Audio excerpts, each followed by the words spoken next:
Antara kes-kes yang berlaku ialah penipuan transaksi internet, penipuan harga atau tiada tanda harga, penipuan goris dan menang, serta penyelewengan jualan langsung yang rata-ratanya semakin meningkat di Malaysia.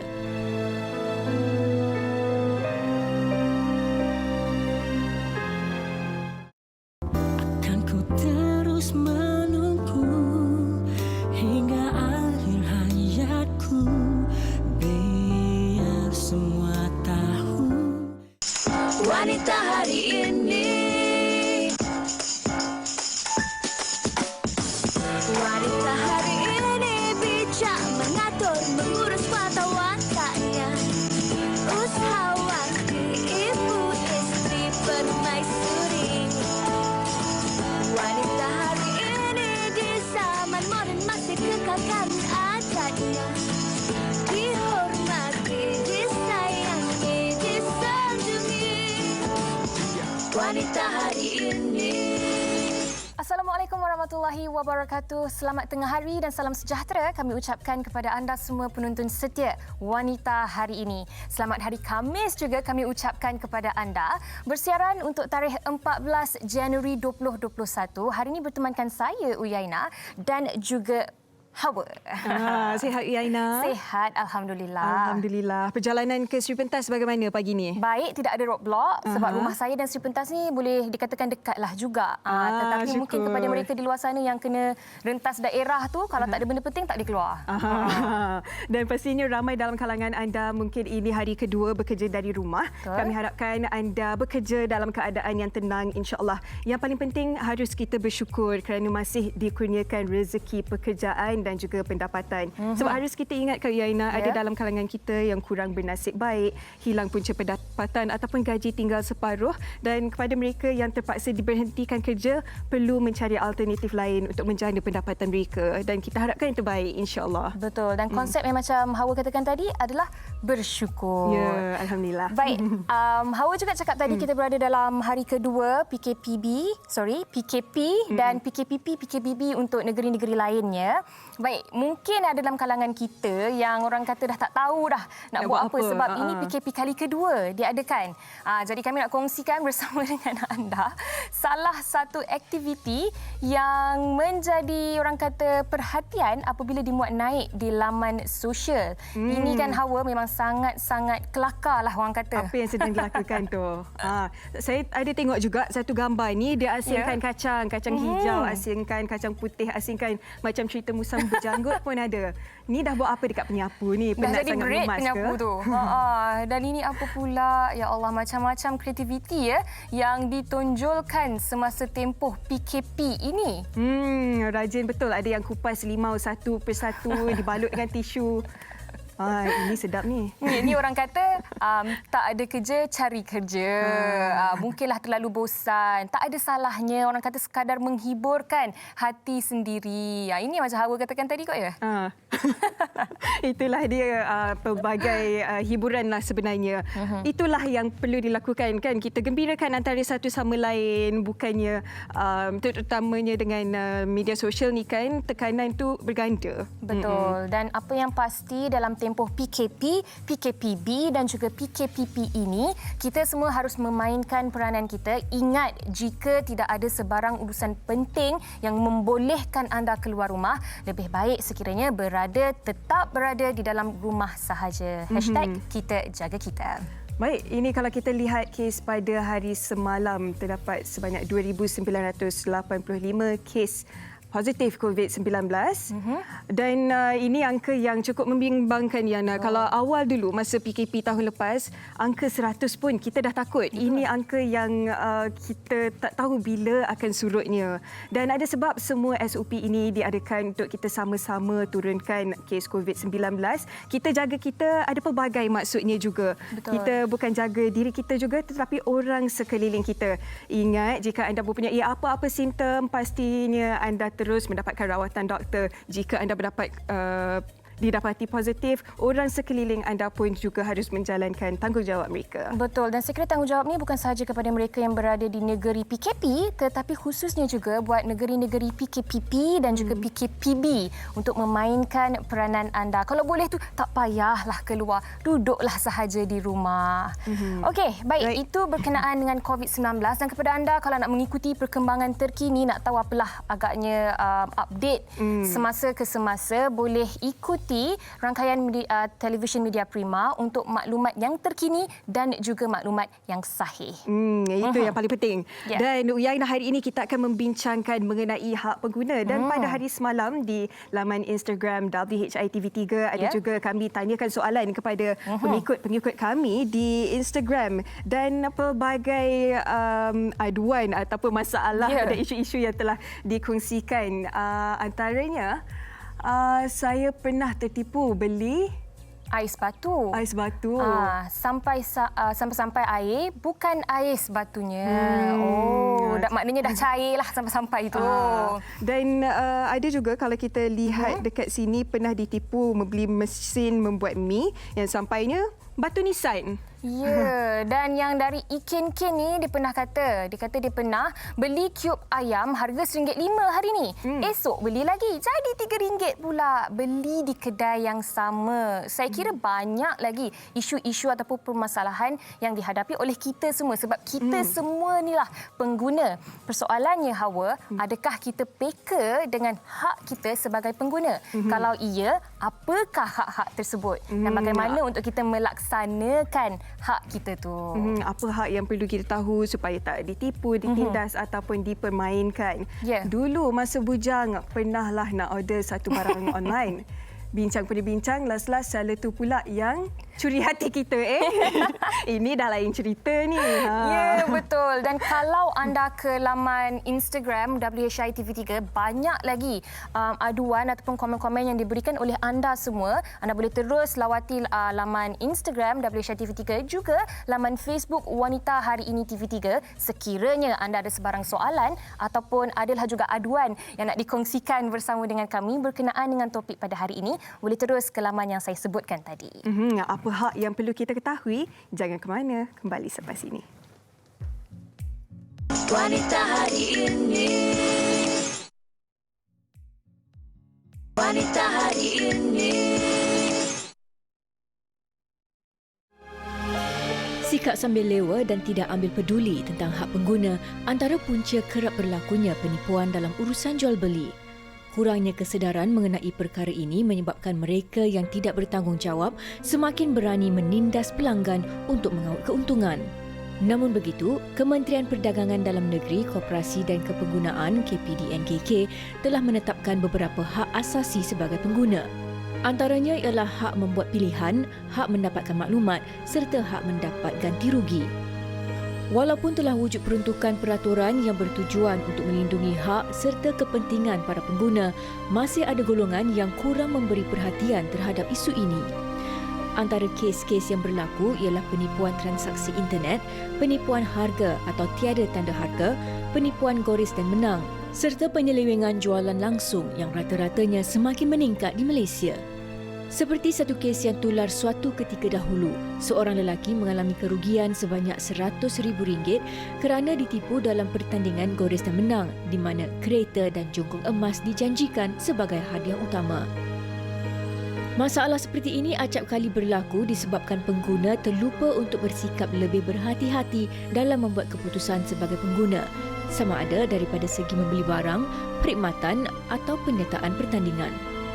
Justru sejauh manakah tahap kesedaran pengguna di Malaysia mengenai hak mereka? Apakah tindakan yang boleh diambil untuk menuntut keadilan setelah menjadi mangsa penipuan? Itu dia laporan yang disediakan oleh rakan wartawan kami Tasha sebagai mukadimah topik perbincangan kita pada hari ini, iaitu hak pengguna. Pernahkah anda apabila membeli barang harga yang dicaj lebih mahal daripada sebelum ini ataupun kualitinya tidak sepadan dengan harga?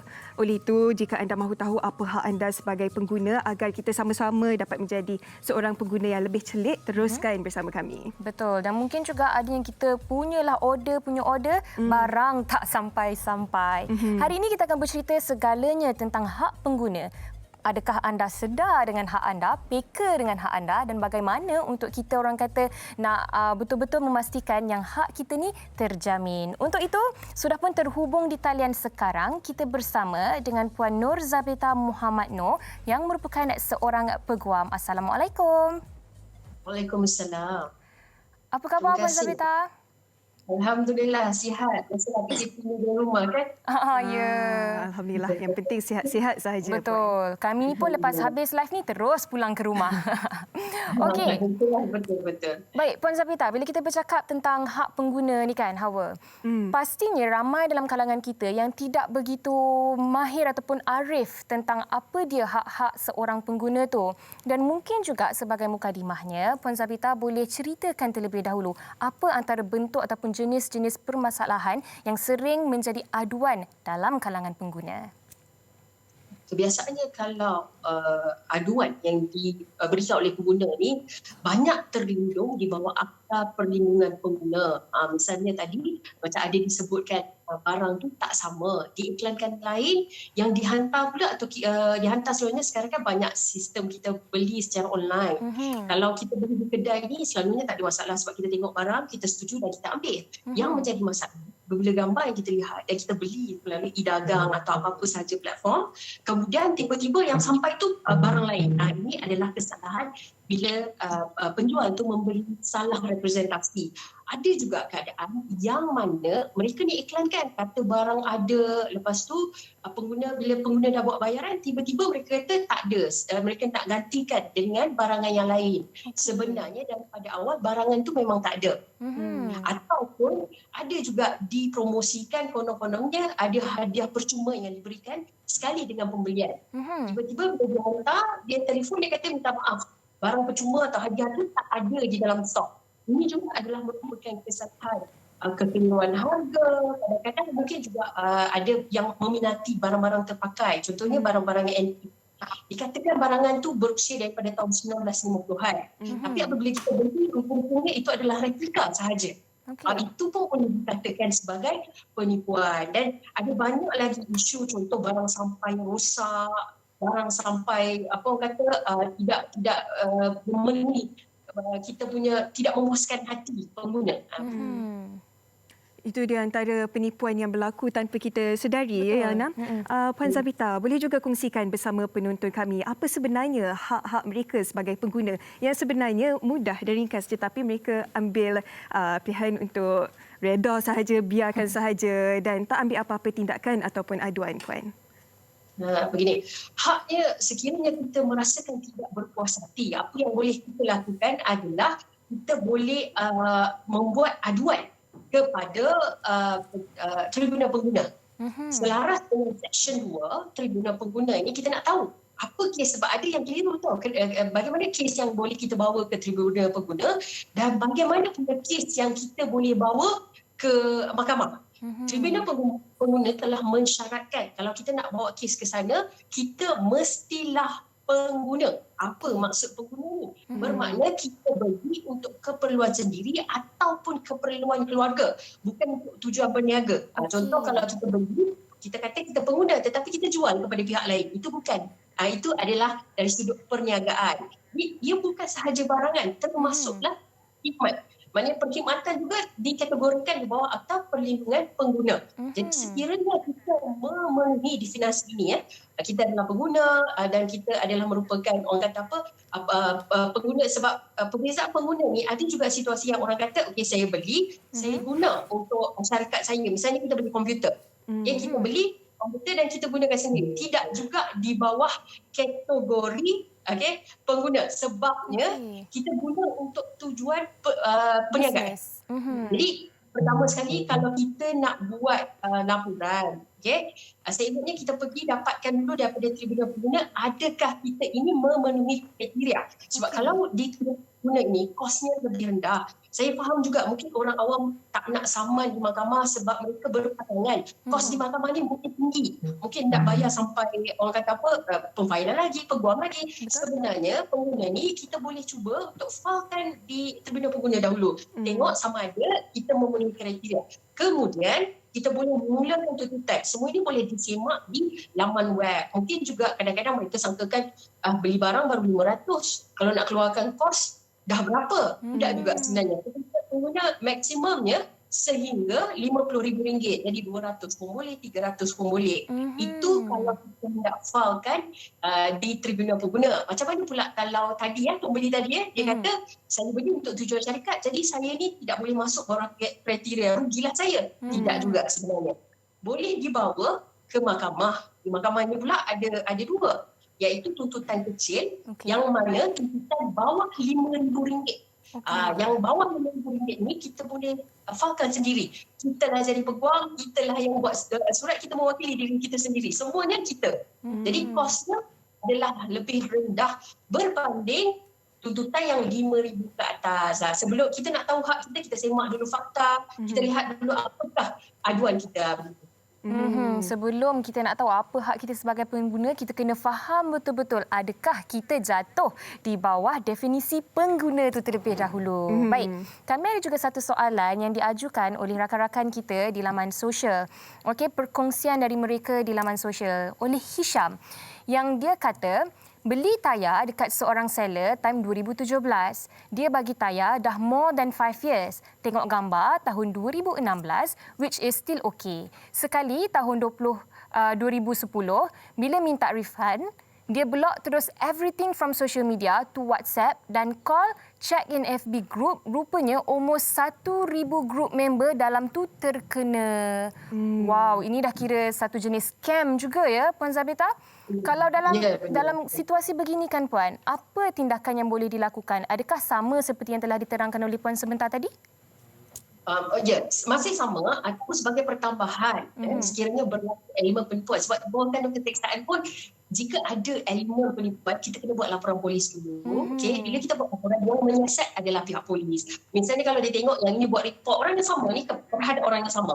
Yang pertama buat report, kedua buat report, mungkinkah dia jatuh dalam definisi penipuan. Sekiranya dia menipu, maka dia boleh dihukum berdasarkan kanun keseksaan yang ada pemenjaraan. Jadi kadang-kadang saya tengok pengguna ni bila mana dia kena tipu, tak ramai yang proaktif. Ada setengah yang walaupun 200-300 ni jenis yang proaktif, mereka akan ambil tindakan. Dan cantiknya kalau ramai pengguna yang jenis proaktif, sekurang-kurangnya kita dapat membantras kegiatan yang macam penjual tadi lah. Dia menipu, apabila seorang dia terlepas, kemudian dia terjadi kebiasaan sebab dia rasakan tidak ada yang akan membuat laporan. Begitu. Hak ini kan Puan Zabita Yaina, untuk kita ketahui bukan untuk diri kita sendiri sahaja, untuk mengelakkan daripada ada lagi mangsa-mangsa yang akan datang ya. Dan dalam pada itu Puan Zabita, kadang-kadang pengguna yang ditipu ini menggunakan laman media sosial untuk meluahkan ataupun berkongsi apa yang ditipu itu. Adakah itu tindakan yang betul Puan Zabita? Sebenarnya apabila menggunakan laman media sosial ni, kita tertakluk kepada beberapa peruntukan undang-undang. Kadang-kadang bimbang. Mungkin tulisan itu berbentuk fitnah. Sebab fitnah ni juga ada elemen di mana dia ada perbezaan dia. Kita boleh menggunakan pembelaan, kita kata fakta. Apa sahaja yang saya tulis di Facebook ataupun di sosial media adalah berdasarkan fakta. Tetapi perlu berhati-hati. Apabila kita ni terlalu marah, kadang-kala kita ada kecenderungan untuk tulis perkataan yang tidak baik dan kita menambah tulisan-tulisan itu dengan fakta yang tidak betul. Sebab kita marahlah. Dan contohnya misalnya apabila kita tulis begini, saya telah ditipu, penipu. Sedangkan urusan itu masih belum selesai, dalam progres. Terutama dalam tempoh PKP ni mungkin ada kelewatan sampai barang, tapi kita dah upload di social media. Sehingga boleh menyebabkan peniaga tadi yang menghantar tadi boleh menyaman kita semula. Jadi kita kena berhati-hati dengan tindakan kita ni. Jangan kita ikut perasaan, cuba kita selesaikan. Jangan ikut perasaan sebab ialah sama sekarang ni semua boleh saja ditulis di laman sosial ni kan. Bahaya. Baik, kita masih ada soalan yang diajukan kepada Puan Zabita, tetapi sebelum itu sudah terhubung sekarang juga di talian kita bersama dengan salah seorang mangsa penipuan yang mana kesnya ni juga mungkin boleh jadikan iktibar kepada kita semua. Hawa, bila kita bercakap tentang penipuan di atas talian ni, maksudnya cukup luas, sangat-sangat besar. mungkin kepada anda ada juga sebarang aduan ataupun pengalaman pernah ditipu di atas talian yang ingin dikongsi bersama kami, boleh terus ke laman Facebook Wanita Hari Ini TV3 dan tinggalkannya di ruangan komen di bawah. Baik, kami tertarik untuk membaca kepada anda sedikit info tentang kes yang berlaku di mana ianya telah diluahkan oleh rakan-rakan kami di Instagram. Baik, kita nak membaca dari Ahmad Iqbal Zulkifli. Baik, soalannya. Adik saya pernah ditipu membeli iPhone yang murah di Instagram. Di post Instagram store tersebut sangat meriah, disertakan resit dan ramai customer pembeli. Siap tunjuk gambar kedai yang gah dalam sebuah mall. Ternyata kedai tersebut tidak wujud pun dalam mall tersebut. Maka lenyaplah RM1,500 saya itu tadi. Saya kira ini antara yang bukan sahaja kita sebagai pengguna perlu ambil tahu, sebagai penjual juga jangan buat begini menganiaya orang lain. Ya, dan bersama kita di talian sekarang sudah berhubung dengan kita ialah Puan Nazirah Nasir dari Perak. Hello, Assalamualaikum Puan Nazirah. Hai, Assalamualaikum ya Aina dan Nadia. Hai Puan Nazirah, apa khabar, sihat? Baik, Alhamdulillah. Okey, Puan Nazirah, mungkin Puan Nazirah boleh kongsikan dengan semua penonton wanita hari ini pada hari ini, apa sebenarnya jenis penipuan yang telah Puan alami sebagai seorang pengguna? Satunya suami saya. Baik. Dah lama tu dia diam, lepas tu baru dia cakap, ada barang tak sampai lagi. Saya tanya barang apa? Pisau untuk buat korban. Saya kata, saya ingatkan pisau korban tu kita ingatkan macam pisau kat dapur je lah, puluh-puluh ringgit, habis-habis pun RM100 macam tu kan. Kali tanya-tanya RM500 hingga RM700. Bilanya terjadi tu Puan? Suami saya dalam 2 tahun lepas. Dia baru cerita dengan saya dalam setahun macam tu. So macam, kenapa tak ketengahkan ke? Dia kata, tak apalah. Dia punya redor dia sangat tinggi lah. So dia kata macam, tak apalah nanti kalau seller tu ingat okeylah. Itu yang terjadi pada suami saya. Pada saya sendiri dalam tahun lepas kita PKP ni semua dan kita beralih perniagaan kita kepada online kan. Jadi saya biasa buat offline. Jadi kita nak tukar online tu memang bukan senang sebenarnya. Dan salah satu produk yang saya cuba tengahkan minat nikmat wanita saya kan. Jadi bila saya try untuk nak buat website, dan kita ni percayalah kan, tengok dekat Facebook ramai komen semua. Okey, mula-mula dia bagi link, kita pun dah buat bayaran semua. Set up tu dalam 500 permulaan. Lepas tu dia kata kalau nak add on affiliate, kena tambah lagi lah. So habis-habis dah 100 macam tu. Kosnya 500 ya? Lebih kurang? 500 untuk yang basic, then kena add on lagi tu tambah lagi 200 macam tu lah. Okey, jadi Puan lepas pembayaran dah dibuat, adakah orang ini terus menghilangkan diri? Ni saya tengok WhatsApp-nya blue tick sahaja. Satu tick je. Yang atas blue tick kan, yang bawah satu tick. Saya pun tak tahu nak cakap sama ada dia dah tukar nombor ke, sebab kita hubungi memang tak reply dah.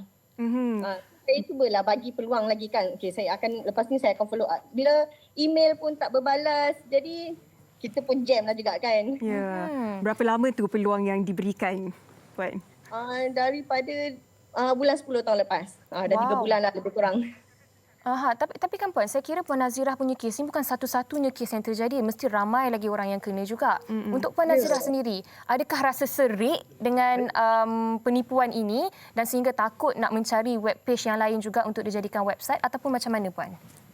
Sebagai peniaga, biasalah benda itu mungkin kerugian yang kita alami lah. Sebab kita tak boleh jangka kan. Jadi saya tak serik, saya buat yang lain pula. Tetapi apa tindakan Puan? Apa tindakan Puan selepas tahu ditipu ni? Apa yang Puan lakukan? Sebab sekarang ni saya cuba masih lagi bagi dia peluang. Dan dengar tadi, kita nak dengar daripada Puan Zabita kan. Kita macam mana nak tahu lagi. So, kita tunggu untuk bahagian sebagai penjual lah daripada Puan Zabita. Dan itu mungkin dia. Yang tadi tu kita boleh rujuk yang pasalnya suami saya kan hampir 200 tadi kan. Sebagai pengguna, dia decide pengguna dan saya decide penjual kan. Betul. Okey, baik. Sekarang ni kita akan bersama sekali lagi dengan Puan Zabita. Puan Zabita masih di sanakah? Hello, Assalamualaikum. Puan Zabita? Waalaikumsalam. Ya, saya masih. Okey, Puan Zabita. Waalaikumsalam. Puan Zabita dengar tak apa yang dikongsikan oleh Puan Nazirah sebentar tadi? Ya, Ada dua ja- kes. Aha. Suami dia dan bukan- Nazirah sendiri. Betul. Jadi bagaimanakah solusinya ni? Saya merujuk kepada apa yang saya terangkan tadi. Yang pertama berkenaan dengan suami itu. Okay, cantik tu kalau dia adakan, bagi kedua-dua kes, dia adakan laporan polis terlebih dahulu. Kemudian lepas tu macam barangan yang tidak sampai ni, kita buat laporan. Pun begitu, kena lihat juga sama ada ianya telah terlalu lama, okey. Adakah dia terlindung di bawah Akta Had Masa. Akta Perlindungan Pengguna ni mungkin dia ada masa kalau tidak silap saya 3 tahun, tetapi yang nyatanya di mahkamah ini 6 tahun. Jadi kalau kes terlalu lama juga tidak boleh dibawa ke mahkamah dan dianggap maknanya terhapuslah sebab ada had masa untuk kita buat laporan. Okay. Kemudian seterusnya selepas dah buat aduan, kita lihat bagaimana cara-cara dia. Pertama sekali pengguna ini, saya ceritakan sedikit langkah-langkahnya di Tribunal Pengguna. Perlu masukkan penyataan kes, kemudian hantar kepada pihak yang sana dan pihak yang sana pula akan masukkan pembelaan terhadap dirinya. Yang tadi ni adalah versi kita sebagai pembeli. Tetapi penjual pula ada versi sendiri. Mungkin dia menafikan, mungkin dia katakan barangan tu sebenarnya telah dihantar. Adalah bagaimana cara dia nak membela diri. Dan kemudian seterusnya akan dipanggil untuk pendengaran terhadap kedua-dua mereka inilah. Tribunal Pengguna akan mendengar sama ada cerita yang pembeli atau penjual yang akan diputuskan siapa yang betul. Dan di mahkamah juga bagi tuntutan kecil itu adalah sama. Jadi macam saya katakan tadi, sebenarnya kita ni sebagai pembeli perlu ambil langkah proaktif. Terutamanya kadang-kadang ada sekarang ni kan terkenal kalau kita nak beli secara e-dagang. Pertama sebelum kita bawa ke mahkamah tu atau Tribunal Pengguna tu, selesaikan dulu dengan e-dagang. Contoh kalau kita beli di Lazada, Shopee, di sana juga ada bahagian aduan. Itu lebih elok dan mungkin dapat disegerakan berbanding kita nak bawa ke tribunal. Iaitu yang kes pertama berkenaan dengan suami Puan Nazirah tadi, cuma sedikit pertambahan berkenaan platform e-dagang. Dan Puan Nazirah sendiri tadi seperti yang saya jelaskan, ada setengah orang faham pembelian barangan kita sebagai hak pengguna ini barangan yang ada, yang nyata. Tetapi bagaimana pula dengan perkhidmatan? Sebab yang dinyatakan oleh Puan Nazirah tadi perkhidmatan. Jadi ini masih di dalam kategori perkhidmatan untuk kita supply service. Okay, masih juga dalam kategori dilindungi di bawah Tribunal Pengguna. Jadi kena lihat juga sama ada Puan Nazirah mengambil hikmat itu adakah bagi tujuan persendirian atau perniagaan. Sekiranya bagi tujuan perniagaan, ada kemungkinan Tribunal Pengguna akan menolak. Tetapi macam saya katakan, tak salah kalau kita tanya berkenaan dengan kes kita dulu. Manalah tahu boleh diteruskan lebih cepat dan mudah gitu. Itu dia penerangan yang cukup jelas dari Puan Zabita. Puan Nazirah, adakah sudah mendapat manfaat daripada perbincangan dengan Puan Zabita sebentar tadi? Sangat banyak input yang sangat puas hati untuk saya sebagai pembeli dan penjual. Baik, kita sebenarnya Alhamdulillah. Kita dah cover sebenarnya dari sudut pembeli dan juga dari sudut penjual. Jadi kami nak ucapkan terima kasih kepada Puan Nazirah di atas perkongsian tadi. Diharapkan dapatlah memberi input kepada mereka yang mengalami masalah yang sama seperti Puan Nazirah. Okey, terima kasih Puan Nazirah. Baik. Kita akan teruskan perbincangan kita bersama dengan Puan Zabita. Okey, Puan, mungkin juga dalam kalangan mereka yang sedang menonton sekarang ni tak ada bukti untuk menunjukkan penipuan yang telah berlaku. Dan kalau kita bercakap tentang bukti ni kan, Puan Zabita, adakah ia memerlukan pembuktian yang besar, yang tinggi untuk kita menunjukkan yang sebenarnya kita ni sudah ditipu? Ataupun seperti yang dikongsikan oleh Puan Nazirah tadi, WhatsApp screenshot ataupun bukti-bukti menerusi laman sosial, adakah ini je pun dah memadai untuk menunjukkan penipuan yang berlaku? Baik, berkenaan dengan bukti, sebenarnya apa sahaja perbualan daripada awal pembelian kita ni, contoh kita lihat di social media ada penjualan produk sekian-sekian. Jadi itu adalah bukti yang pertama. Bila berlaku kes nanti, kita patah balik, kita lihat balik dan kita screenshot. Kemudian selepas kita dah berminat, kita pun ada buat orang kata apa, message atau kita hantar, saya nak beli barang ni. Jadi itu WhatsApp tadi, paparan skrin tadi adalah merupakan juga bukti. Apa sahaja perbualan perlu dirakamkan. Kemudian kalau barangan tu misalnya sampai barangan tak sama, kita tangkap bezakan yang tadilah yang kita dah buat paparan skrin tadi tu, yang pertama kita buat pesanan tu dengan barangan yang sampai. Itu adalah bukti yang ketiga.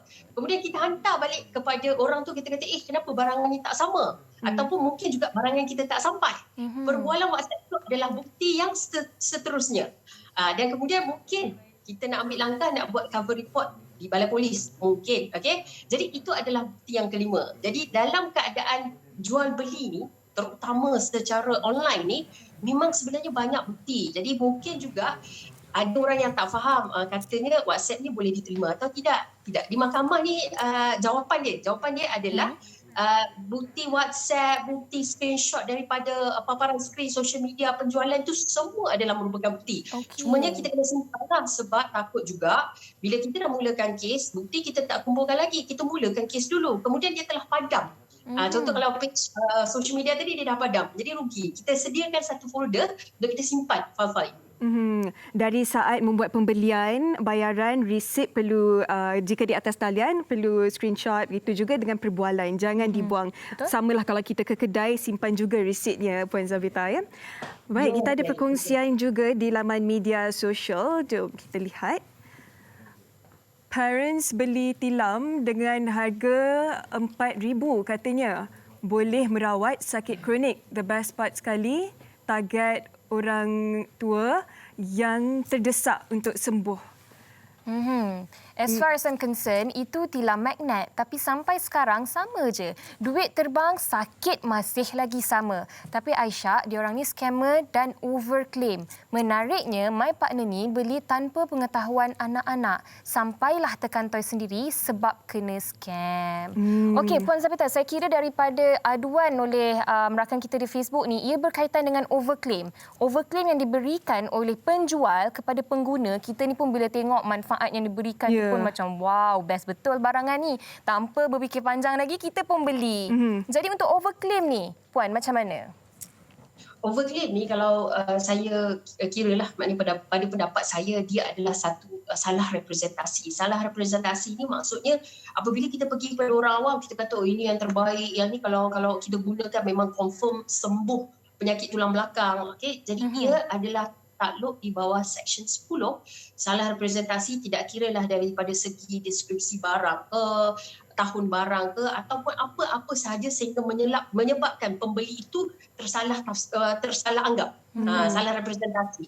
Jadi di bawah Seksyen 10 ini sebenarnya pengguna boleh memfailkan tuntutan di Tribunal Pengguna. Ada juga di bawah Seksyen 9 yang kata tawaran yang mengelirukan. Maknanya bila kita iklankan, dia mengelirukan. Masih juga. Jadi di mahkamah ini apabila kita buat tuntutan, dan kita nak tahu juga apakah akhirnya yang akan diberikan oleh Tribunal Pengguna. Sebab kuasa Tribunal Pengguna ni ada banyak. Satu yang pertama mungkin juga dia mengarahkan kalau barang tak sampai, dia mengarahkan supaya sampai. Kalau ada salah representasi dan berlaku kerugian, Tribunal Pengguna boleh memberikan mengarahkan agar penjual memberi ganti rugi. Jadi sekiranya dalam keadaan yang tadi tu, overclaim, so apabila overclaim ni kita masukkan dekat mahkamah juga, kita tunggu apa yang akan diputuskan oleh mahkamah. Adakah kita mendapat ganti rugi sebab barang, kalau diambil kira barang telah kita pakai, telah kita gunakan. Cumanya seperti dakwaan dia tu tidak mendapat apa yang telah direpresentasikan. Jadi begitu. Misrepresentation ataupun overclaim ini bukan sahaja daripada rupanya tetapi juga kualiti dan deskripsinya. Baik, masa mencemburui kita, Puan Zavita, secara ringkasnya boleh kongsikan dengan penonton wanita hari ini kenapa begitu pentingnya untuk mereka sedar tentang hak mereka sebagai pengguna. Okey, baik. Paling penting adalah apabila kita tidak tahu berkenaan dengan undang-undang, kita rasakan hak kita tidak diadili. Banyak juga di sosial media bila ada yang mengadu merintih katanya saya ni ditipu tetapi tidak ada apa-apa tindakan. Kadang-kadang dalam situasi begini pada kita sendiri untuk mengambil langkah proaktif. Kita kena tahu hak kita, apakah langkah-langkah yang perlu kita ambil. Jangan jadikan social media sebagai tempat untuk kita meluahkan tanpa sebarang usaha. Saya kira itu satu ringkasan dan rumusan yang terbaik daripada Puan Zabita. Terima kasih banyak-banyak kami ucapkan di atas perkongsian sebentar tadi. Hawa, saya kira apa yang penting adalah kita kalau tahu hak sahaja tak ada gunanya kalau kita tidak menjadi pengguna yang proaktif. Kalau dah rasa diri itu ditipu, cepat-cepatlah membuat aduan dan mendapatkan tuntutan anda. Ambil tahu hak anda dan jadikan seorang pengguna yang celik. Baiklah, ada pelbagai lagi perkongsian bersama kami di Wanita hari ini. Kita nak berehat seketika. Anda jangan ke mana-mana. Wanita hari ini. Wanita hari ini. Terima kasih kepada anda yang masih setia bersama kami di Wanita hari ini. Dan seterusnya ni kita nak bersama dengan Chef Naim dan juga Fiza Sabjahan dalam segmen Resepi Masakan Jepun Sihat dan Mudah episod 4. Jom sama-sama kita saksikan. Rasai masih. Apa khabar semua penonton-penonton? Bertemu lagi dalam segmen istimewa kita, Resepi Masakan Jepun Mudah dan Sihat, dibawakan khas oleh Tohoku, the northern part of Japan, fresh produce. Okey, seperti biasa saya akan bersama dengan Chef Naim. Tapi mana dia? Padahal tercari-cari. Ya. Bawa apa ni? Saya sebenarnya bawa inilah dia. Ini adalah raisin ataupun kismis yang datangnya daripada Jepun. Baru sangat sampai. Betul. Kita boleh cuba. Cuba terus. Boleh cuba. Bismillahirrahmanirrahim. Minta maaf lah penonton, asyik cuba je dalam segmen ni. Bismillahirrahmanirrahim. Ini ada resepi kita minggu ni. Yang saya nak buat adalah nasi goreng bersama dengan kita punya raisin yang datang daripada Jepun ni. Wow. Sedapnya rasa dia. Dia macam masih lagi ada rasa kesegaran dekat situ dengan besar uniknya. Okey, kita mulakan bahan-bahan yang kita perlukan. Okey, jadi bahan-bahan yang kita perlukan dah ada dekat depan ni. Yang utama sekali kita punya raisin lah ataupun kita punya kismis. Seterusnya kita ada juga sedikit bawang merah. Okey, kita punya tomato cherry. Lepas tu kita ada juga telur sebiji. Okey. Okay, kita ada daun sup bersama dengan nasi. Yang dah dibiarkan semalam malam. Kita dah biar sejuk.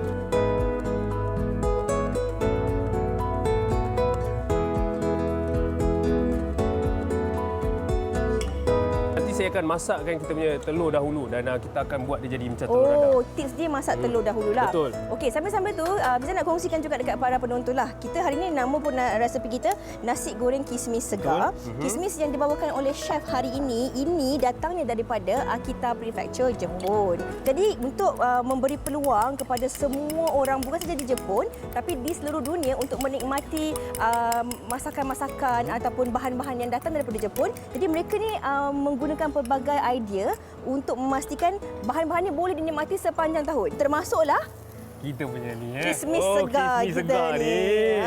Okey, tadi Fiza sambil-sambil borak tadi tu saya tengah masak kita punya telur ni dan dekat dalam telur ni tadi saya campur juga kita punya mayonis ni daripada QP. Supaya dia punya rasa tu berbeza sedikit dan dia akan rasa lebih lemak. Okey, jadi sekarang ni telur kita buat macam ni nya. Dia dah masak, sekarang saya akan potong ataupun kita akan hiris kita punya bawang merah ni. Okey. Dan kita akan masukkan sekali dekat dalam bawang tu. Bawang pula. Kita akan potong bawang dan kita akan masukkan. Saya pun okey. Okey.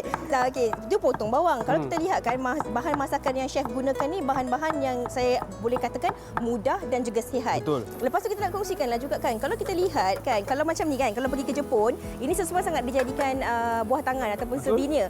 Sebab dia boleh dibawa balik kan, chef. Lepas tu mudahlah. Tak adalah kita risau kan. Sebab kan chef, kalau daripada sebiji anggur pun memang ada kandungan polifenol yang tinggi kan. So ini daripada kismis yang telah pun dikeringkan ni juga mengandungi kandungan yang sama dan juga dia bagus juga sebenarnya untuk membantu mengurangkan kandungan gula dalam darah. Betul. Baguslah juga kalau jenis apa orang kata suka manis tapi nak jaga makanan. Inilah dia antara yang kita boleh gantikanlah dia punya manis-manis tu kan. Okey, jadi Fiza, kita dah masukkan, saya dah masukkan kita punya nasi ke dalam ni. Seterusnya nanti saya akan masukkan lagi bahan-bahan kita. Kita punya tomato cherry ni saya akan bahagi kepada dua. Okey, kita masukkan dalam dan seterusnya kita punya raisin. Kita punya kismis ni saya akan masuk dekat dalam Okey, ini nak tanya chef, kenapa chef masukkan kismis segar ni? Okey, jadi sebenarnya kalau dekat Jepun ini antara resepi yang biasa mereka makan untuk sarapan pagi. Ya betul, untuk bawa bekalan ke orang kata kan. Jadi ini antara dia Dan bila kita masukkan dekat dalam kita punya nasi ni, dia akan menjadi sesuatu yang berbeza. Sebab apa? Sebab kita tahu kita punya resin ataupun kismis ni dia masih ada rasa lagi. Bukannya terlampau kering. Kadang-kadang tu kita tengok macam kering sangat kan sampai keras. Tapi yang ini tidak. Ini kalau kita masuk dalam nasi memang cantik. Ni saya potong macam ni je.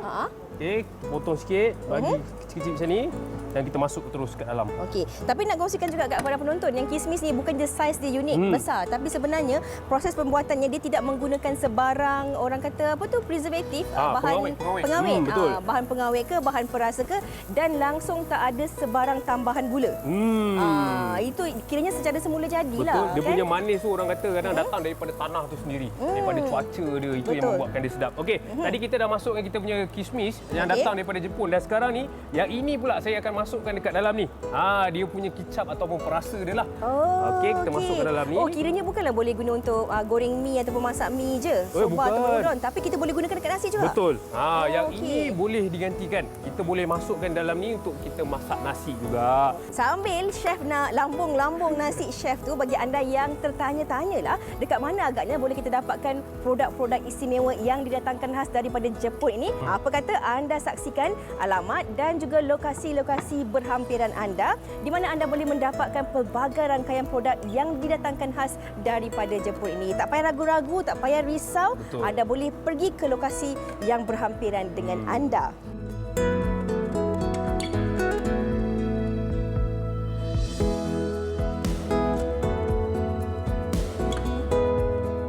Okey, boleh rasa? Ya, silakan. Bismillahirrahmanirrahim.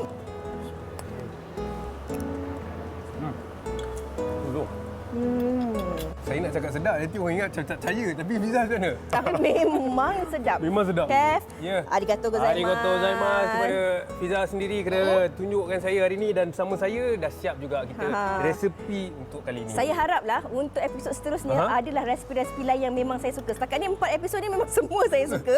Tapi saya harap dapat satu lagi yang saya memang sangat-sangat suka. Itu rahsia lah. Itu rahsia. Kalau nak tahu nanti kita akan tunjukkan. Okey, bye. Seorang pendatang baru dalam industri muzik dan bersama kita di talian sekarang ini. Hello Iqmal, apa khabar? Ya, saya. Assalamualaikum, kawan baik. Waalaikumsalam. Merdu Sihat? suaranya kita dengar. Feel betul Iqmal nyanyi tadi lagu Terus Menunggu tu. Allah, itu je yang mampu saya buat sebenarnya. Dan itu dah terbaik untuk kami di Wanita hari ini. Okey Iqmal, Terus Menunggu baru sahaja rilis, betul? Betul? Dalam 6 hari yang lepas, betul? Betul, 8 hari bulan pada hari Jumaat yang lepas. Wow, memang lagu tahun baru. Bagaimana Iqmal boleh memilih untuk menceburi muzik, industri muzik ini? Okey, sebelum terciptanya lagu Terus Menunggu ni, saya sebenarnya dah lama menyanyi daripada boleh dikatakan secara serius tu lebih kurang dalam 2 tahun ini. Tapi sebelum ni daripada saya tadika lagi. Wah. Ya, tahu. Saya tadika tu main masak-masak lagi, Iqmal.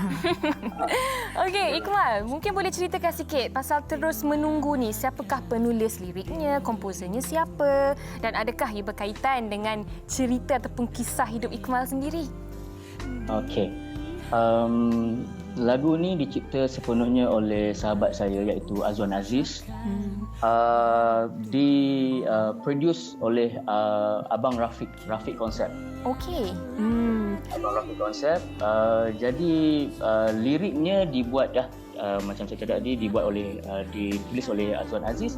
Dan sebenarnya lagu ini pada mulanya tidak ada kena-mengena langsung dengan jalan cerita hidup saya ni. Tapi